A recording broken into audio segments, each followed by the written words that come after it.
Thank you, Mr. Chairman. Today, this committee will consider views and estimates on the budget for fiscal year 2018. This is important work as our committee has jurisdiction over critical issues of consumer and investor protection, financial stability, affordable housing, and a number of other programs essential to the health and well-being of our nation's most vulnerable individuals. Let's first acknowledge that our economy is in the 8th year of recovery following the Great Recession. January marked the 83rd straight month of private sector job growth, the longest consecutive stretch on record. During that time, the economy has added over 16 million private sector jobs. The housing market has stabilized and wages are rising.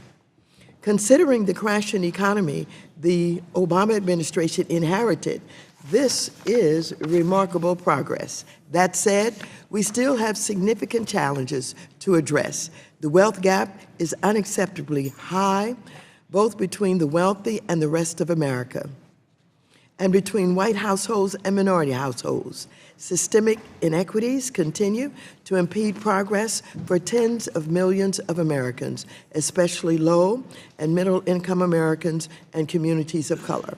Far too many families are struggling to make ends meet. The policies proposed by the majority and the Trump administration would do nothing to address these challenges. Instead, they plan to slash funding to programs that benefit families and strengthen communities and strip away important protections that allow them to keep more of their hard-earned money in their pockets. For example, consider the Wall Street First agenda being pushed by President Trump, the billionaires in his administration, and the majority. Their plans to help out Wall Street by dismantling Wall Street reform and destroying the Consumer Financial Protection Bureau would be exceptionally harmful for all Americans and lead us down the path to another financial crisis. And then there's the fact that Trump has signed a bill into law that ends the requirement that companies like ExxonMobil that drill for oil or natural resources in foreign countries like Russia, which interfered with our election, have to disclose what they've paid those foreign governments, like Putin's, for those drilling rights.